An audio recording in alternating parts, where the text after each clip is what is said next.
Hello everyone, a very warm welcome to EduTap and let us start with the lecture number 9 of our AFM series जहाँ पर हम 50 plus marks को target करते हुए AFM exam के लिए हमारे टॉपिक्स को इंपॉर्टेंट टॉपिक्स को फटाफट से कवर करते जा रहे हैं and today we are going to talk about the topic of bank audits. Right, so bank audit is again an important topic from the exam point of view. Exam में आप 2 number के 3 number के questions expect कर सकते हो in total from this theoretical chapter.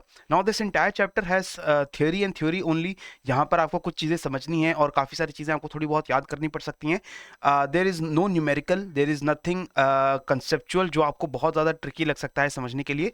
So let us hope this chapter is going to be an easy scoring chapter for our examination. तो सबसे पहले हम लोग बात करेंगे ऑडिट की कि ऑडिट का प्रोसेस बेसिकली होता क्या है. Audit is basically a review of the any company's financial statements to ensure that the financial records are fair and accurate. हमने ऑलरेडी समझ रखा है कि जो अकाउंट्स हम प्रिपेयर करते हैं वो फाइनेंशियल परफॉर्मेंस को, फाइनेंशियल ट्रांजैक्शंस को एक्यूरेटली रिकॉर्ड करने के लिए किया जाता है और अकाउंटिंग करने के स्पेसिफाइक रूल्स होते हैं जिनको हम अकाउंटिंग स्टैंडर्ड्स बोलते हैं. Right, so auditing is basically done to ensure whether accounts are made in the correct manner और नॉट. तो अकाउंट्स को चेक करने का जो प्रोसेस है उसको हम बोलते हैं ऑडिट. ठीक है, भारत के अंदर controller and auditor general of India, जिसको हम कैग भी कहते हैं, जरूर आपने नाम, ये ऑफिस का नाम सुना होगा. This is the highest body which regulates the auditing sector in our country. और इसमें से जो कैग है it audits the accounts of the governments both central and state government. ठीक है, तो ये जो कंट्रोलर ऑडिटर जनरल है इनके हिसाब से ऑडिट जो होता है इट इज़ अ यूनिट और इंस्ट्रूमेंट ऑफ फाइनेंशियल कंट्रोल. इसमें हम ये कोशिश करते हैं कि किसी भी तरीके का केयरलेसनेस, एक्स्ट्रावेगेंस, फ्रॉड हमारे अकाउंट्स के अंदर ना किया गया हो. क्योंकि आप समझिए अकाउंटिंग की अगर रिलेशनशिप की बात करें तो अकाउंटेंट्स जो होते हैं उनके ऊपर एक बहुत इंपॉर्टेंट रिस्पॉन्सिबिलिटी होती है. Accountants they are responsible for maintaining the account books of any company. तो किसी भी कंपनी के इंटरेस्ट्स को प्रोटेक्ट करने के लिए अकाउंटेंट्स के लिए ज़रूरी है कि वो अकाउंट्स को सही तरीके से बना रहे हैं, सही तरीके से उनको मेंटेन कर रहे हैं. और देयरफॉर ये चेक करने के लिए कि accountants are doing their duty very carefully, we have to do auditing. Okay, now जो पर्सन ये ऑडिटिंग का काम करेगा उसको हम क्या बोलेंगे? ऑडिटर.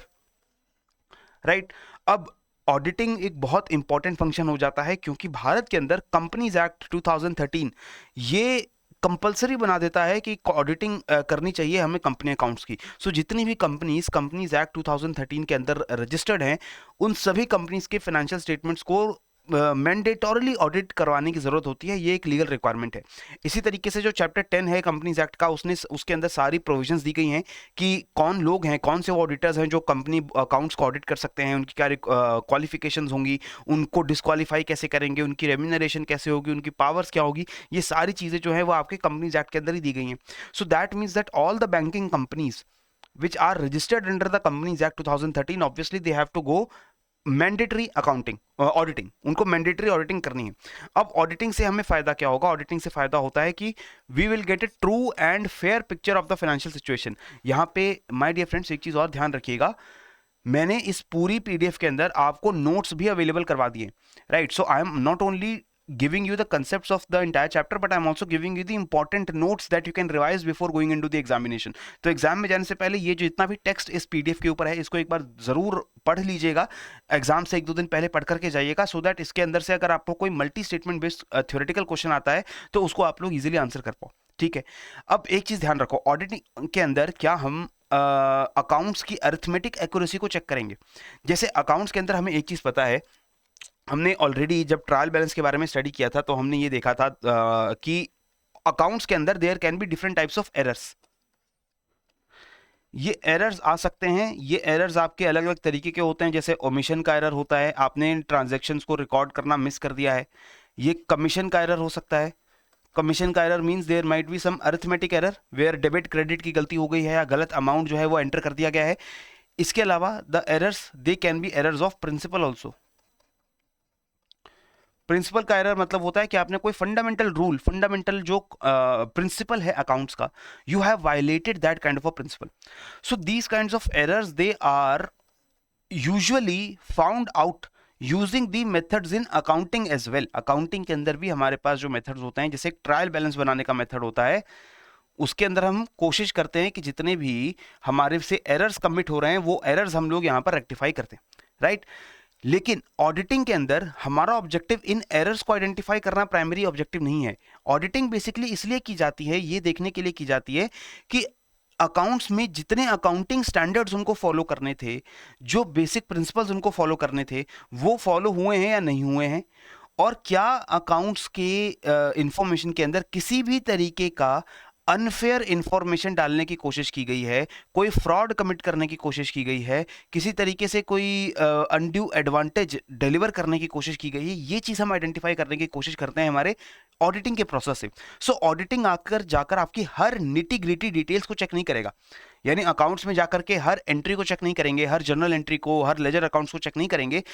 एक रैंडमाइज तरीके से जो फाइनल स्टेटमेंट्स आती हैं, जो balance sheet, income statement etcetera आता है, उसको एक बार चेक करते हैं, और जो रैंडमाइज सैंपल हम उठाते हैं हमारे सारे अकाउंट बुक से, उनको चेक करते हैं, और जो हमारे अकाउंटेंट्स होते हैं जिन्होंने अकाउंट बुक्स को मेंटेन किया है, उन अकाउंटेंट्स से बात करके समझने की कोशिश करते हैं कि क्या उन्होंने अकाउंट बुक्स को किस तरीके से बनाया है। सो ऑडिटिंग का जो प्रोसेस है, it is an entirely different process, and it is not basically dependent upon कि हम ये चेक करें अकाउंट्स के अंदर जाकर के सारी ट्रांजैक्शन को चेक करें और एक एक चीज को चेक करें कि क्या एडिशन, सब्ट्रैक्शन, मल्टीप्लिकेशन सब सही से हुआ है या नहीं हुआ है। तो अरिथमेटिक एक्यूरेसी के ऊपर हमारा जो है उतना ज्यादा ध्यान नहीं होता है, ठीक है।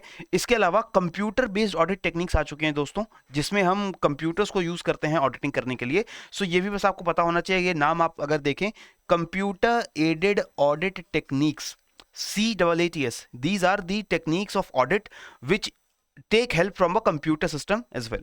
ओके, अब ऑडिटिंग के इंसिडेंटल ऑब्जेक्टिव्स क्या हैं? Detection and prevention of errors and frauds. तो यहां पर आप समझिए ऑडिटिंग का एक प्राइमरी ऑब्जेक्टिव है। प्राइमरी ऑब्जेक्टिव क्या है? True and fair picture of the financial situation of the company, कि अकाउंट से, अकाउंटिंग इंफॉर्मेशन से हमें कंपनी की जो एक्चुअल पोजीशन है, फाइनेंशियल पोजीशन है, वो पता चल रही है। This is the primary objective. The secondary और इंसिडेंटल ऑब्जेक्टिव्स, इंसिडेंटल ऑब्जेक्टिव्स मतलब कि जो अगर प्राइमरी ऑब्जेक्टिव पूरा हो जाए तो सेकेंडरी ऑब्जेक्टिव्स तो पूरे हो ही जाएंगे। वो क्या है कि कोई एरर या कोई फ्रॉड हमारा अकाउंट्स के अंदर नहीं हो रहा है, राइट। सो ऑडिटिंग की कुछ लिमिटेशंस भी होती हैं, जैसे कि audit work involves exercise of judgement on the part of the auditor and only an opinion can be expressed by the auditor. और इस वजह से ऑडिटर जो होता है उसको अकाउंटेंट्स के एक्सप्लेनेशंस के ऊपर भी डिपेंडेंट रहना पड़ता है, क्योंकि आप समझिए अकाउंटेंट्स की एक पूरी टीम होती है हर कंपनी के अंदर, एंड ये अकाउंटेंट्स की team is working through out the year, पूरे साल काम करके अपने अकाउंट्स मेंटेन कर रही है। अब ऑडिटर आता है कुछ हफ्ते के लिए, एक कुछ दिन के लिए, और वो आके आपके अकाउंट बुक्स को चेक करता है। कुछ ही दिन के अंदर पूरे साल के अकाउंट बुक्स को चेक करना इज नॉट पॉसिबल। सो वो सारी अकाउंटिंग ट्रांजैक्शंस को एक एक करके मतलब चेक नहीं करेगा, वो एक ओवरऑल पिक्चर चेक करता है, वो अकाउंटेंट से बात करता है, इंटरव्यू लेता है, और उनकी जजमेंट के ऊपर भी रिलाई करता है कि क्या उन्होंने अकाउंट सही से बनाए नहीं बनाए। अगर ऑडिटर को लगता है कि there is a chance of some mistake or of some fraud in the account books, then he will go and check the account books in bit more detail, right? And therefore auditor initially they do not check each and every transaction, हर एक transaction को वो check नहीं करते हैं। हाँ, अगर उन्हें कोई अंदेशा है कि कोई बहुत बड़ा यहाँ पर फ्रॉड हो रहा है तो they might check the individual transactions as well. Now let us come on to the main topic, that is the bank audit. Auditing is again a very important function in the banks as well, क्योंकि banks में account books maintain करना जितना important है उतना ही crucial है to ensure that the accounting books in the banks they are also audited regularly and they provide the true and fair picture. तो auditing अगर हम बैंक की बात करें तो वो सारी बैंकिंग कंपनीज जो कंपनीज एक्ट के अंदर रजिस्टर्ड हैं उन्हें कंपनीज एक्ट के अकॉर्डिंग भी ऑडिटिंग करवानी जरूरी है। और क्योंकि वो रिजर्व बैंक की गाइडलाइन से भी सारे बैंक जो है वो बंधे होते हैं, उनको भी सभी बैंक्स को whether they are banking companies और not, they have to undergo bank audit. Okay, so different types of bank audits are there. 3 तरीके के बैंक ऑडिट होते हैं जो हमारे एग्जाम के लिए हमें पढ़ने हैं। पहला है कॉन्करेंट ऑडिट, दूसरा है इंटरनल ऑडिट, तीसरा है स्टैट्यूटरी ऑडिट। एक एक करके इन तीनों ऑडिट्स के बारे में हम लोग बात कर लेंगे, पर उससे पहले ये सिंपल सा क्वेश्चन आंसर करो मेरे लिए। Primary objective of financial audit is to do what? Primary objective financial audit का क्या है? To ensure that the financial statements give a true and fair view, detection of errors, detection and prevention of frauds, और ensure the share holder value, enhance the share holder value. देखिए, financial audit का primary objective मैंने आपको बता दिया है कि true and fair view present करना, this is the primary objective of a financial audit. Okay, now first type of audit, that is the concurrent audit, that is what we are going to talk about. ये एक continuous systematic audit होता है। जितनी भी financial transactions एक branch में, एक bank branch में होती हैं, उसे कॉन्टिन्यूअस बेसिस पे हम लोग ऑडिट करते रहते हैं, ये इंश्योर करने के लिए कि हमारी सारी डेली ट्रांजैक्शंस बिल्कुल एक्यूरेट रह रही हैं और सारे रूल्स, रेगुलेशंस, कंप्लायंसेस को फॉलो करते हुए चल रही हैं। इस ऑडिट को हम बोलते हैं कॉन्करेंट ऑडिट। कॉन्करेंट का मतलब है the audit which is continuously going on. So ये आपका डेली बेसिस पे होने वाला ऑडिट है, राइट। सो इस ऑडिट का फायदा इसलिए होता है क्योंकि देखो ये ऑडिट में हम सारी अकाउंटिंग बुक्स को हर दिन ऑडिट नहीं करते, हम सिर्फ उन अकाउंट्स को ऑडिट करते हैं जो डेली बेसिस के ऊपर जिनमें कुछ ट्रांजैक्शंस हो रही हैं। एंड यूजुअली बैंक ब्रांच के लेवल के ऊपर हम कोशिश करते हैं कि जैसे बैंक ब्रांच में जो मेजॉरिटी ट्रांजैक्शंस क्या होती हैं, कस्टमर्स से डिपॉजिट्स एक्सेप्ट करना, कस्टमर्स को उनके डिपॉजिट्स पे आउट करना, लोन्स एडवांस करना, लोन्स की रिक्वेस्ट्स को एक्सेप्ट करना, जो लोन्स की ईएमआईज आ रही हैं उन ईएमआईज को सर्विस करना, ये सारी चीजें हमारा डेली फंक्शंस होता है जो ब्रांचेस के अंदर किए जाते हैं। सो इन कुछ फंक्शंस को हम लोग चूज करते हैं कि ये कुछ ऐसे काम है जिसमें आपकी डेली लेवल पर बहुत सारी ट्रांजैक्शंस हो रही हैं, और इन ट्रांजैक्शंस को हम लोग डेली चेक कर लेते हैं कि ये ट्रांजैक्शन सही है या नहीं है। क्योंकि अगर इन ट्रांजैक्शंस में there is any kind of mistake और हमारा टाइम काफ़ी स्पेंड हो गया और हमने उन ट्रांजैक्शंस की मिस्टेक को नहीं पकड़ा, तो फ्यूचर में जाकर के कुछ महीने बाद जाकर के at the end of the accounting period में जाकर के it will be very difficult to find out those transactions and mistakes. So for example let us say कि आज 20 सितंबर के दिन अकाउंटिंग ट्रांजैक्शंस जो हो रही थी एक बैंक ब्रांच के अंदर, वहां पर मैंने कस्टमर का डिपॉजिट एक्सेप्ट किया, लेकिन कस्टमर का deposit was for 1 lakh rupees, मैंने उसे 10 लाख रुपीज रिकॉर्ड कर दिया। Now this is a very huge difference, गलती ही हो गई है। 1 लाख की जगह 9 लाख रुपए का अकाउंटिंग डिफरेंस मेरे अकाउंट बुक्स के अंदर आ जाएगा, राइट। तो देयरफॉर अगर मैं कंटिन्यूस उसी दिन eight the end of the working day अगर मैं ऑडिट कर देता हूं, तो ऑडिट के बाद मुझे पता चल जाएगा कि ऐसी कोई गड़बड़ी यहां पर जो है वो हो गई है और उसको हम लोग वहीं पर रेक्टिफाई कर देंगे। So therefore it is done on a continuous basis and goes on all year round, right.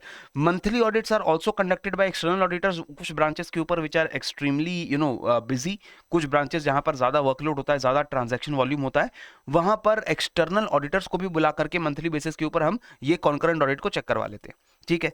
अब कैसे एरियाज हैं जो कॉन्करेंट ऑडिट के अंदर यूजुअली कवर्ड किए जाते हैं, जैसे कि daily maximum cash balance adherence, KYC norms comply हो रहे हैं डेली बेसिस के ऊपर, रेवेन्यू लीकेजेस कहीं से तो नहीं हो रही हैं, कहीं से रेवेन्यू लीक आउट तो नहीं हो रहा है, और न्यू लोन डिसबर्समेंट जो नए लोन दिए जा रहे हैं उनकी डॉक्यूमेंटेशन जो बनाई गई है वो डॉक्यूमेंटेशन करेक्ट है या नहीं है। All these are done in concurrent audit depending on various kinds of banks. हर बैंक का कवरेज कितना है कॉन्करेंट ऑडिट को लेकर के वो अलग अलग हो सकता है।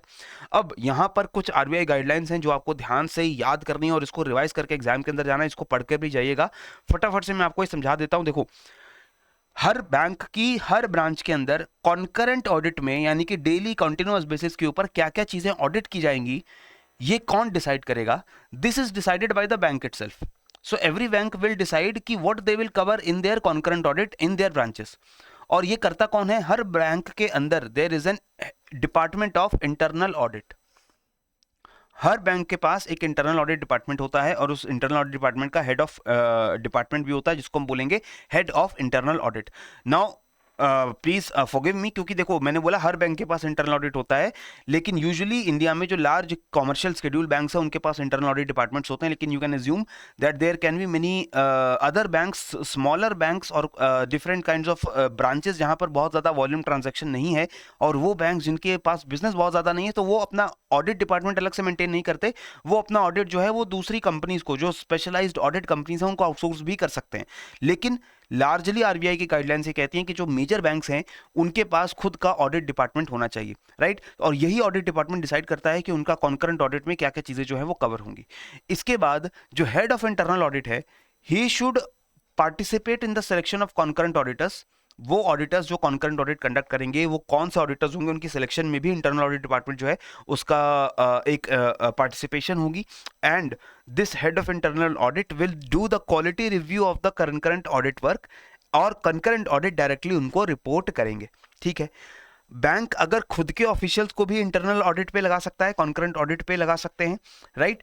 वो यूजुअली अगर अपने इंटरनल एम्प्लॉयज को कॉन्करेंट ऑडिट पे लगा रहे हैं तो सीनियर एम्प्लॉयज को कॉन्करेंट ऑडिट पे लगाते हैं, ताकि हमेशा ऑडिट सीनियर एम्प्लॉयज से इसलिए करवाया जाता है because auditing is a function which is very sensitive and has to be done by a very experienced professional, जिसके पास एक एक्सपीरियंस भी हो, नॉलेज भी हो और अथॉरिटी भी हो कि वो अकाउंटेंट से जाकर के और दूसरे ऑफिसर से जाकर के पूछ सके कि अकाउंट्स किस तरीके से मेंटेन किए जा रहे हैं, ठीक है।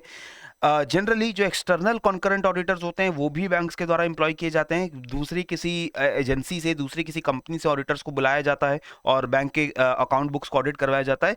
तो अगर एक्सटर्नल ऑडिट्स भी बुलाए जाते हैं तो उनको भी 5 साल से ज़्यादा का टेन्योर ना दें, ऐसा आरबीआई ने गाइडलाइंस दे रखी है, ताकि हम ऑडिटर्स को चेंज करते हैं। देखो, बहुत कम टाइम पीरियड भी ऑडिटर्स को ना मिले, ऐसा ना हो कि हर 6 महीने पे चेंज कर रहे हैं, और ऐसा भी ना हो कि बहुत लंबे समय तक हम एक ही फर्म से ऑडिटिंग करवा रहे हैं, क्योंकि ऐसे करने से कॉन्फ्लिक्ट ऑफ इंटरेस्ट जनरेट हो सकता है। अगर हम बहुत लंबे समय तक एक ही ऑडिटर रखते हैं तो ऑडिटर का भी इंटरेस्ट बन जाएगा कि अगर मैंने ऑडिट में कोई एडवर्स फाइंडिंग दे दी, if I find out some error in their account books, maybe they will remove me. तो हो सकता है ऑडिटर जानबूझ करके ऑडिटिंग का फंक्शन जो है वो सही से ना करे। इसी तरीके से अगर मुझे डर है कि मुझे जल्दी ऑडिटिंग के पोस्ट से हटा दिया जाएगा, मेरा ऑडिटिंग का काम छीन लिया जाएगा, तो भी मैं ऑडिट बुक्स को बहुत अच्छे से नहीं स्क्रूटनाइज करूंगा, और मैं ये बताने की कोशिश करूंगा कि आपका अकाउंट बिल्कुल सही है, आप लोग मुझे जॉब पर रखें, आपके अकाउंट बुक्स में कोई दिक्कत नहीं आएगी, right. So that is why it is important that a tenure of the auditors, it should be having an optimum value, ना ही ये बहुत ज्यादा हो ना ही ये बहुत कम हो।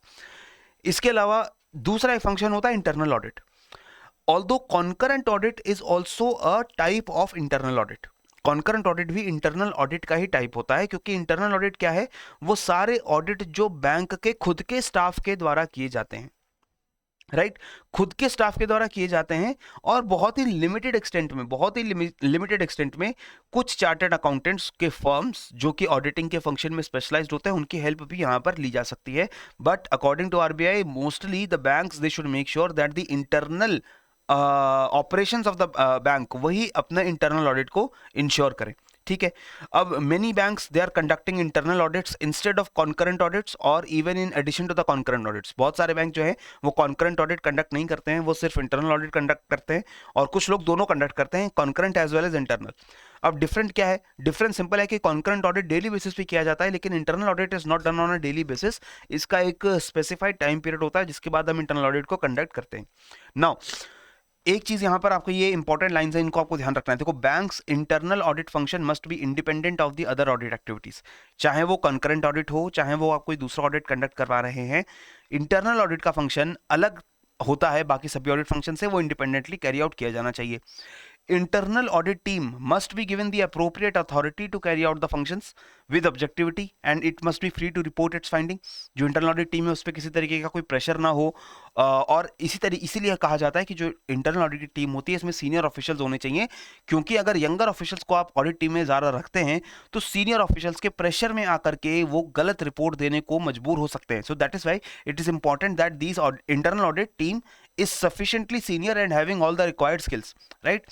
Internal audit team should have the authority to communicate findings directly to the board of directors। वो डायरेक्टली बोर्ड ऑफ डायरेक्टर्स को या ऑडिट कमेटी को या एक्सटर्नल ऑडिटर्स को अपनी रिपोर्ट दे सकें, इसकी उनके पास पावर होनी चाहिए, उनका फंक्शन इम्पार्शियल होना चाहिए, और सबसे इंपॉर्टेंट जो उनकी कॉम्पनसेशन स्कीम है, क्योंकि most of the banks in India based on the RBI guidelines they are having an internal audit department. उनका एक खुद का इंटरनल ऑडिट डिपार्टमेंट होता है, तो जो उस ऑडिट डिपार्टमेंट में काम करने वाले लोग हैं उनकी जो कॉम्पनसेशन है, उनकी जो सैलरीज हैं, वो salaries must be consistent with the objectives of the audit and they should be free from any conflict of interest, as I've already told you। अगर इस तरीके से ऑडिट टीम हो कि उसकी salary is linked to the performance of any kind of branch, तो आप समझ सकते हैं कि अगर ब्रांच की में किसी तरीके का अकाउंटिंग एरर करवा करके, अकाउंटिंग मैनिपुलेशन करवा करके, लेटेस्ट से branch A has done some accounting manipulation and they are showing more profit than actual profit, उनको एक्चुअल जितना प्रॉफिट हो रहा है they are showing profit more than that, but this more profit, this extra profit, ये कोई tangible profit नहीं है, they are just manipulating the account books, और account books को manipulate करके they are showing more profit। And if the compensation of the audit team is linked to the profit made by the branch, और मैंने इस तरीके का decision हमारे bank में चलता है कि अगर ब्रांच ज़्यादा प्रॉफिट करेगा तो एम्प्लॉयज़ को ज़्यादा बेनिफिट मिलेगा, ज़्यादा सैलरी मिलेगी, और ऑडिट डिपार्टमेंट को भी ज़्यादा सैलरी मिलेगी, तो आप समझ सकते हैं कि ऑडिट डिपार्टमेंट फिर इस मैनिपुलेशन को रोकने की कोशिश शायद ना करे। उनको लगे कि हमारा कॉम्पनसेशन हायर प्रॉफिट पे ही डिपेंड करता है, so therefore if the profit is high, even if due to the manipulation we should let it continue. But अगर मेरा कॉम्पनसेशन फिक्स्ड है, it is not linked to the business performance, it is free from conflict of interest, then obviously I will be doing my job impartially, right. So इस वजह से compensation scheme जो है उसको maintain करना, उसको independent और कॉन्फ्लिक्ट ऑफ इंटरेस्ट से फ्री रखना इज वेरी इंपॉर्टेंट। फिर एक बहुत इंपॉर्टेंट टर्म आती है दोस्तों, all of you working in the banking sector must be aware about this, that is risk based internal audit, RBIA. ये आरबीआई के द्वारा इनिशिएट किया गया एक ऑडिट सिस्टम है। 2002 में आरबीआई ने सभी शेड्यूल्ड कमर्शियल बैंक्स के लिए risk based internal audit system, इसकी पूरा फ्रेमवर्क जो है उसको रिलीज किया था, और subsequently other banking institutions and non banking institutions they also came into the purview of RBI. तो आज के समय अगर हम देखें तो सारे scheduled commercial banks except for the regional rural banks, RRBs इसमें इंक्लूडेड नहीं है, लेकिन सारे एससीबी जो हैं वो आरबीआई के दायरे में आते हैं। इसके अलावा सारी एनबीएफसीज जो डिपॉजिट टेकिंग है, all deposit taking NBFCs they are also coming under this. All non deposit taking NBFCs जिनका एसेट साइज जो है वो 5,000 करोड़ से ज्यादा का है, वो भी आरबीआई के दायरे में आती हैं। एंड सारे अर्बन कोऑपरेटिव बैंक्स जो हैं जिनका एसेट साइज 500 करोड़ से ज्यादा का है, वो भी इसके दायरे में आते हैं। तो ये सारी जो क्वालिफिकेशन है इनको आप याद रखेंगे। सारे schedule commercial banks, all the deposit taking NBFCs, all non-deposit taking NBFCs which have an asset size of more than 5,000 crore, and all the urban cooperative banks having asset size of more than 500 crore rupees, all of them they have to follow the process of risk based internal audit, right? अब ये risk based internal audit में focus क्या है? Risk identification, prioritization of audit areas and allocation of audit resources in accordance with the risk assessment. तो यहाँ पे कहा जा रहा है कि आप देखिए ऑडिट करें, इंटरनल ऑडिट जो आप करते हैं, जो प्रोसेस है वो आप करते रहें, लेकिन इसके अंदर आपको पहले रिस्क आइडेंटिफिकेशन करना चाहिए, उन एरियाज का आइडेंटिफिकेशन करना चाहिए जहां पर ऑडिट करने की ज्यादा जरूरत है, क्योंकि इन एरियाज में रिस्क ऑफ फ्रॉड और रिस्क ऑफ लॉस ज्यादा है, राइट तो ऐसे एरियाज जिनके अंदर अगर कोई मैनिपुलेशन होती है तो बैंक्स के अकाउंटिंग, बैंक्स की फाइनेंशियल पोजीशन पे ज्यादा इंपैक्ट पड़ेगा। ऐसे एरियाज को आप पहले आइडेंटिफाई करो। For example, the loans which are given by the banking sector to let us say large conglomerates, the loans ranging into thousands of crores, अगर ये loans banks के लिए assets हैं, अगर ये loans कल को fail होते हैं, इनमें अगर interest servicing बंद होती है तो it will be very disastrous for the banks. So it is important that we identify such kinds of assets which are having a high value of risk attached. उन assets को, उन loans को identify करें और उसके बाद उनका prioritise audit करें, उनको हम ऑडिट अलग से करें, ठीक है। तो इस तरीके से आरबीआई का पूरा फ्रेमवर्क रिजर्व बैंक ने बनाकर रखा हुआ है। Now internal audit department, it should be independent from the internal control process, ये किसी भी तरीके का कॉन्फ्लिक्ट ऑफ इंटरेस्ट ना हो, ये बहुत इंपॉर्टेंट है। तो आईए जो है, इंटरनल ऑडिट डिपार्टमेंट जो है वो सेपरेट होता है बैंक्स के बाकी कंट्रोल प्रोसेस से। And all banks they need to put in place a separate and independent risk assessment system. Banks के पास एक रिस्क असेसमेंट सिस्टम भी होना चाहिए ताकि वो आइडेंटिफाई कर सकें कि बैंक्स के कौन से एरियाज में, कौन सी ब्रांचेस में, कौन से सेक्टर्स के अंदर आपको ज्यादा रिस्क देखने को मिल रहा है, right. Now in risk based internal audit, these are the fine things that you have to remember for the exam point of view। यहां से आपको एक एक लाइन के आधे नंबर के, एक एक नंबर के क्वेश्चन आ सकते हैं। जैसे कि रिस्क बेस्ड इंटरनल ऑडिट क्या कहता है कि हेड ऑफ इंटरनल ऑडिट जो है, the person who is the head of the internal audit department, he shall be a senior executive of the bank and he should be able to exercise independent judgment। उसके पास sufficient authority होनी चाहिए कि वो हर staff member से communicate कर सके, हर तरीके की रिकॉर्ड्स, फाइल्स, डॉक्यूमेंट्स को चेक कर सके, अकाउंट्स को चेक कर सके। कॉम्पिटेंट प्रोफेशनल्स होने चाहिए हमारे इंटरनल ऑडिट डिपार्टमेंट के अंदर, जिनके पास अच्छा खासा एक्सपीरियंस हो, रिच नॉलेज हो, information technology, accounting, banking operations, इनकी अच्छी खासी उनके पास नॉलेज होनी चाहिए। स्टाफ रोटेशन आपका चलते रहना चाहिए। एक मिनिमम पीरियड ऑफ सर्विस आप प्रिस्क्राइब करिए इंटरनल ऑडिट स्टाफ की, कि इंटरनल ऑडिट के स्टाफ को इस ब्रांच में कम से कम इतना टाइम जो है वो स्पेंड करना रहेगा, and after that they will be rotated on to some other branch, so that किसी एक ब्रांच के साथ उनका लॉन्ग टर्म रिलेशन जो है एस्टैब्लिश ना हो जाए।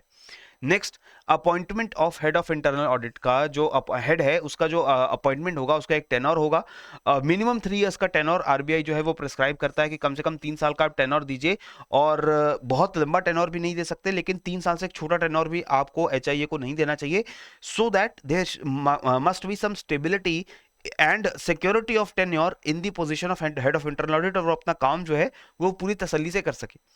इसके बाद the HIA, the head of internal audit, वो सारी ऑडिट रिपोर्ट्स को डायरेक्टली किसको रिपोर्ट करेगा? Audit committee of the board of directors. Board of directors जो कि हाईएस्ट डिसीजन मेकिंग बॉडी है किसी कंपनी का, इस बोर्ड ऑफ डायरेक्टर्स से ही एक आपकी ऑडिट कमेटी बनती है जो डायरेक्टली ऑडिट को ओवरसी करती है, और इसी ऑडिट कमेटी को डायरेक्टली एचआईए रिपोर्ट करता है, और यही कमेटी जो है वो डायरेक्टली बोर्ड ऑफ डायरेक्टर्स को भी रिपोर्ट कर सकती है। तो आप समझिए कि HIA they should have the authority to directly approach the board of directors okay, now remuneration, पैसे की बात अगर हम करें तो पैसा जो है, जो उनको स्ट्रक्चर मिलने वाला है, सैलरी स्ट्रक्चर, मैंने आपको पहले ही बताया कि वो किसी भी तरीके के कॉन्फ्लिक्ट ऑफ इंटरेस्ट से दूर होना चाहिए और इस वजह से कंपनी की बिजनेस परफॉर्मेंस से वो बिल्कुल डिलीनिएट होना चाहिए, अलग होना चाहिए। ओके, क्या हम इंटरनल ऑडिट फंक्शन को आउटसोर्स कर सकते हैं? तो आरबीआई कहता है कि the internal audit functions they shall not be outsource, उनको आउटसोर्स नहीं करना चाहिए। और हर केस के अंदर आरबीआई ने बहुत ही कम एक्सेप्शंस दिया है कि कुछ पर्टिकुलर एक्सेप्शंस के अंदर जो एक्सटर्नल ऑडिटर्स हैं उनको आप लेकर आ सकते हैं बैंक्स के अंदर in order to do internal audit, but yes, almost in all of the cases the banks they should do the internal audit through their own internal employees. However, अगर banks को ऐसा लगता है कि वो फॉर्मर एम्प्लॉयज को higher करना चाहते हैं कॉन्ट्रैक्ट बेसिस के ऊपर, क्योंकि जो फॉर्मर एम्प्लॉयज है वो ऑब्वियसली सफिशिएंटली सीनियर होंगे और एक्सपीरियंस्ड होंगे, तो उनका भी सर्विस हम लोग यहाँ पर ले सकते हैं।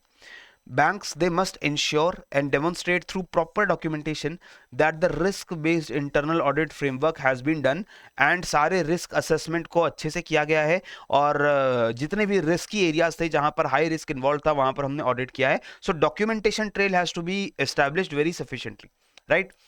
इसके बाद एक टर्म आती है इंफॉर्मेशन सिस्टम्स ऑडिट की। IS audit और information system audit is basically the audit of the computer system that is running in the banks.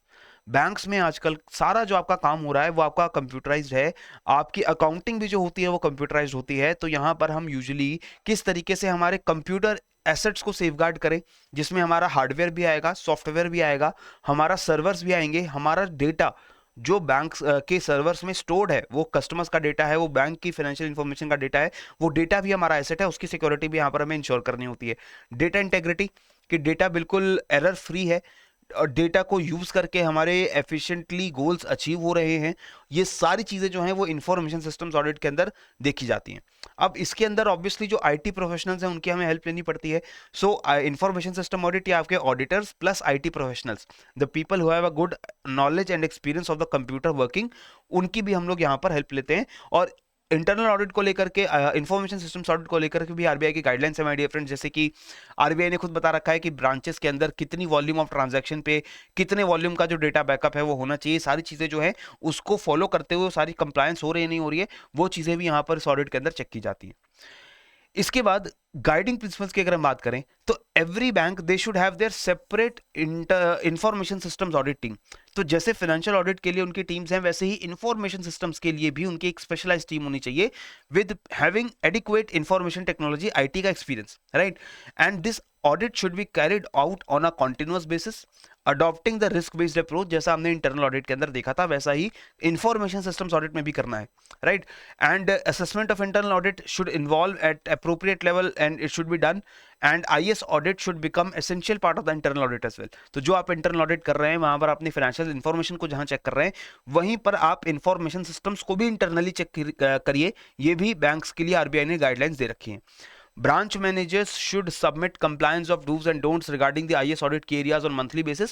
Monthly basis के ऊपर ब्रांच मैनेजर्स को बताना रहता है कि जो इनका इंफॉर्मेशन सिस्टम्स ऑडिट है वो उसमें जो डूज एंड डोंट्स के क्राइटेरिया दिए गए उनकी कंप्लायंस की जा रही है नहीं की जा रही है, right? Next is computer assisted audit technique. जैसे मैंने आपको पहले ही बताया कि कैसे कंप्यूटर्स को यूज करके we can analyse the large volumes of electronic data, the accounting data, and we can check whether that data is correct और नॉट। सो बेसिकली आज के समय में अगर आप देखोगे तो ऑडिटर्स जो हैं, the auditors themselves are not only auditors but they are also having a good knowledge of computer as well, क्योंकि वो कंप्यूटर्स को यूज करके ऑडिटिंग का फंक्शन जो है वो करते हैं, right? So that is why computer assisted audit technique, आपको एग्जाम पॉइंट ऑफ व्यू से बस इसका फुल फॉर्म पता हो, computer assisted audit techniques, and that's it, that is the information that you need to remember, right?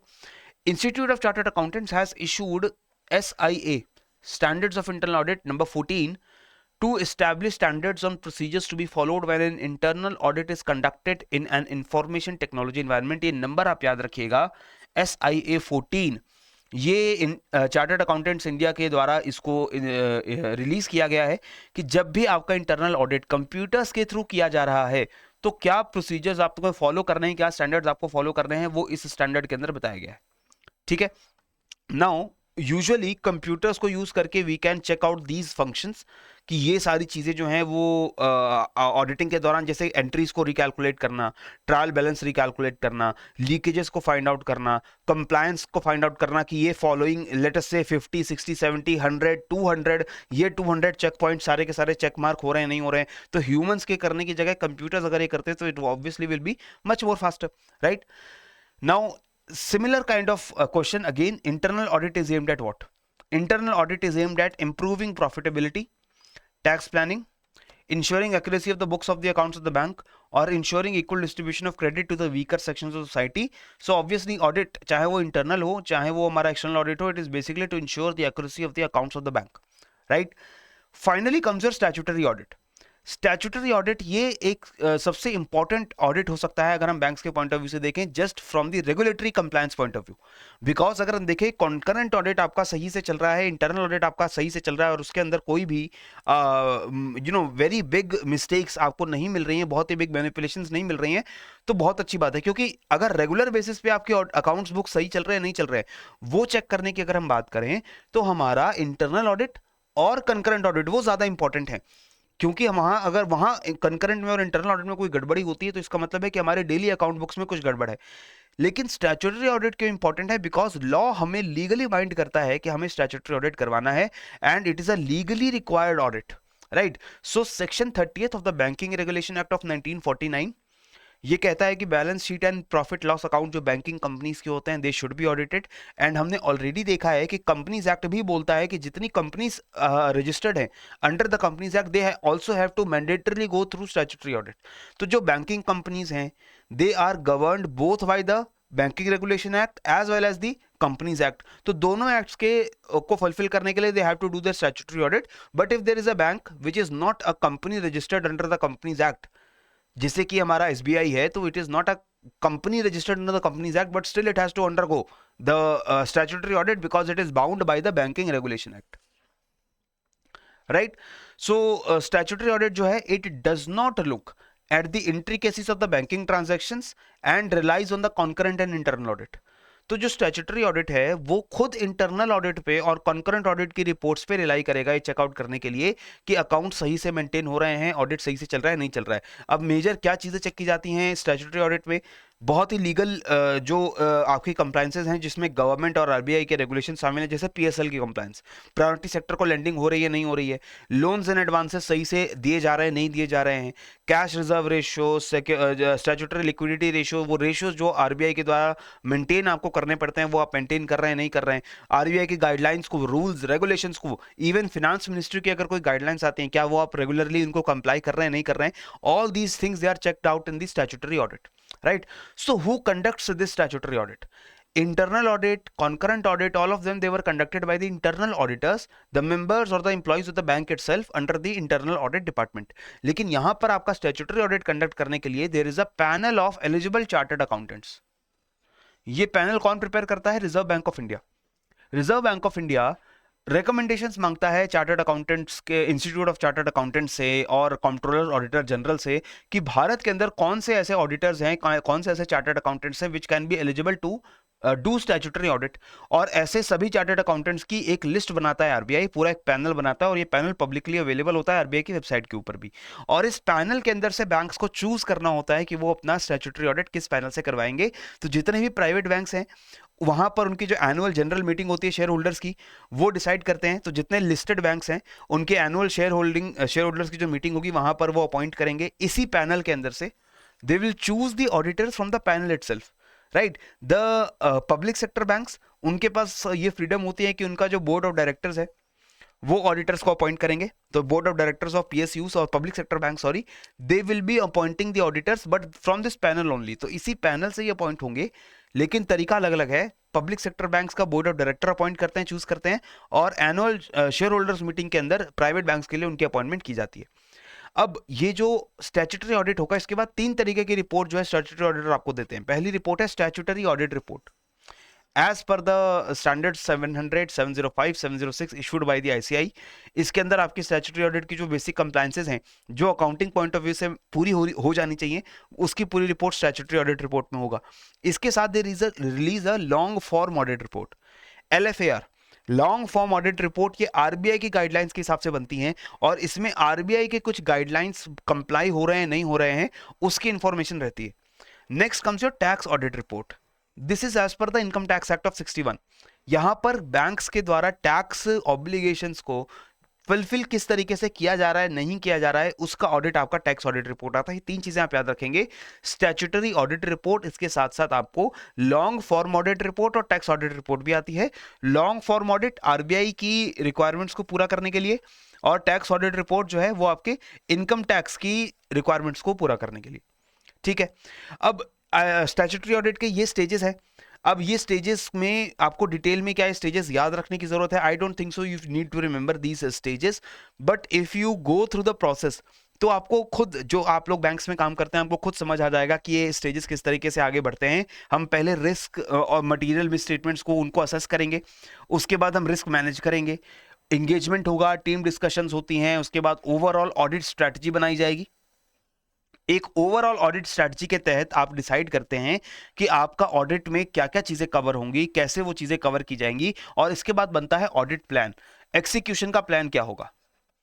तो आपकी strategy पहले बनती है overall audit strategy, statutory audit में, कि आपको बेसिकली क्या क्या कंप्लायंसेस करनी है और स्ट्रैटेजी आपकी क्या होने वाली है, और उसका एक्सिक्यूशन का प्लान बनता है। फिर प्लान के बनने के बाद then starts the audit planning memorandum. Audit materiality determine होगा, ये सारी चीजें चलेंगी। उसके बाद हम देखेंगे कि क्या गोइंग कंसर्न का हमारा जो प्रिंसिपल है वो फुलफिल हो रहा है, क्या जो बिजनेस है वो लंबे समय तक काम करता रहेगा, ये पूरे चांसेस हैं, या फिर नियर फ्यूचर में बैंक के या उस कंपनी के बैंकरप्ट होने के भी चांसेस हैं। इसको हम असेस करेंगे। मनी लॉन्ड्रिंग को, फ्रॉड को, उसको हम लोग असेस करेंगे। उसके बाद आउटसोर्सिंग को असेस करेंगे। After that finally we will do classification of NPAs and asset classification. Final जाकर के स्टैट्यूटरी ऑडिट में जो जितने भी हमारे एसेट्स हैं, जो एसेट्स सब स्टैंडर्ड हो गए हैं, यानी कि वो लोन्स जिन पे रिटर्न्स आने अब काफी कम हो गए हैं, उन रिक्वायरमेंट्स को हम देखेंगे कि कितने एसेट्स हमारे हेल्दी हैं, कितने एसेट्स हमारे सब स्टैंडर्ड हैं, कितने एसेट्स हमारे एनपीए बन चुके हैं। Right now other types of audits are also there in the banks. तो ये जो प्राइमरी, कंकरेंट, इंटरनल और स्टैट्यूटरी ऑडिट है, इसके बाद कुछ और तरीके के ऑडिट टर्म्स आपको बैंक्स में सुनने को मिलते हैं, जैसे रेवेन्यू ऑडिट। ये बैंक का खुद का इंटरनल प्रोसेस है। इसमें basically the bank itself tries to look at कि whether the bank is getting all the income it can get or not. क्या किसी तरीके का रेवेन्यू लीकेज तो नहीं हो रहा है? राइट तो यूजुअली लार्ज ब्रांचेस पे, जो बहुत बड़ी ब्रांचेस होती हैं, उन ब्रांचेस में ये रेवेन्यू ऑडिट होता है कि क्या उस ब्रांच की जितनी इनकम आ सकती है उतनी इनकम आ रही है या नहीं आ रही है, कहीं से कोई इनकम लीक आउट तो नहीं कर रही है। Stocks and receivables audit, this is basically done on the large borrower accounts. वो बोरोवर्स यूजुअली जो कॉर्पोरेट बोरोवर्स होते हैं which are taking crores and crores of loans, उनके अकाउंट बुक्स को ऑडिट किया जाता है बैंक्स के द्वारा भी, कि जिनको हम 1000 करोड़ का लोन दे रहे हैं उनका ऑडिट सही है या नहीं है, उसको चेक करने को हम स्टॉक्स एंड रिसीवेबल्स ऑडिट बोलते हैं। फिर आपका फॉरेंसिक ऑडिट है। Forensic audit is basically audit done in order to bring out some evidence to be used in court of law. Criminal investigations के लिए कोर्ट में एविडेंसेस के तौर पे दिखाने के लिए जो ऑडिट आप करोगे वो फॉरेंसिक ऑडिट होता है। फॉरेंसिक ऑडिट में आप पूरा पेपर ट्रेल, हर तरीके की इंफॉर्मेशन उसको फाइंड आउट करते हैं और इवेल्युएट करते हैं, ताकि आपको ऐसे प्रूफ, एविडेंसेस मिल सकें जिससे आप कोर्ट्स के अंदर ये सबमिट कर पाओ, ये प्रूव कर पाओ कि some kind of fraud has happened and this is the person responsible, or these are the persons responsible for doing this kind of an error or this kind of a fraud. Right next is your management audit. यहां bank का again internal process है, banks के internal management को audit करने के लिए। इसमें bank के जो मैनेजमेंट है, सीनियर मैनेजमेंट यूजुअली होती है, जो सीनियर ऑफिशियल्स होते हैं, उनकी वर्किंग को ऑडिट किया जाता है by some external people, and they only look at कि whether the management can be made more smooth or not. जो मैनेजमेंट है उसको और बेटर कर सकते हैं या नहीं कर सकते। ठीक है, इसके बाद टैक्स ऑडिट है। टैक्स ऑडिट यूजुअली आपका टैक्स रिटर्न्स की एनालिसिस होती है, और स्टैट्यूटरी ऑडिट ऑफ जो बैंक्स के जो स्टैट्यूटरी ऑडिटर्स हैं, they usually deal with the provision of taxation and GST. हमने देखा कि अभी टैक्सेशन की जो रिपोर्ट है वो भी स्टैट्यूटरी ऑडिट में निकल कर आती है, लेकिन बैंक अगर चाहें तो खुद भी टैक्स ऑडिट करवा सकते हैं, ये देखने के लिए कि क्या वो अपने टैक्सेस को करेक्टली फॉलो कर रहे हैं, नहीं कर रहे हैं, और क्या कहीं से वो टैक्स सेव कर सकते हैं या नहीं कर सकते हैं। सो that is also done in the tax audit.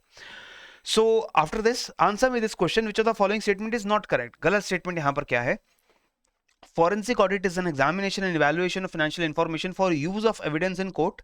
Court में एविडेंस यूज करने के, एविडेंस के तौर पे यूज करने के लिए फोरेंसिक ऑडिट होता है, बिल्कुल सही बात है। Tax audit is an analysis of the tax return submitted, yes this is also correct. Only large borrower accounts are normally subjected to stock and receivables audit, this is also right. management audit is conducted by the management of the bank. No, management audit is not conducted by the management of the bank. This is conducted on the management. This is the audit of the management, right? So it is conducted by some outsiders who are not part of the management of the bank, and they conduct the management audit of the bank, right? So ये पूरी discussion थी हमारी audit, bank audit से जुड़ी हुई, and this is a very small and limited discussion, and this should be beneficial and enough for you to answer questions related to bank audit in the examination. थोड़ा सा जो questions आते हैं इस chapter से वो थोड़े बहुत ज़्यादा ट्रिवियल क्वेश्चंस आते हैं. आपकी जो बुक है उस बुक से कॉपी पेस्ट करके लाइंस को उठा करके आपके क्वेश्चन के अंदर डाल दिया जाता है. सो that is why I would request you that please जो भी टेक्स्ट मैंने यहाँ पर आपको दिया है इस पीडीएफ के अंदर, इस टेक्स्ट को ध्यान से पढ़ के एग्जाम में जाइएगा, और वहां पर जो स्टेटमेंट टाइप अगर आपको क्वेश्चंस आ जाए तो ध्यान से स्टेटमेंट्स को पढ़ करके आंसर करिएगा, and that should be fine, right? So that's it. पढ़ते रहिए, बढ़ते रहिए. जय हिंद एंड जय भारत.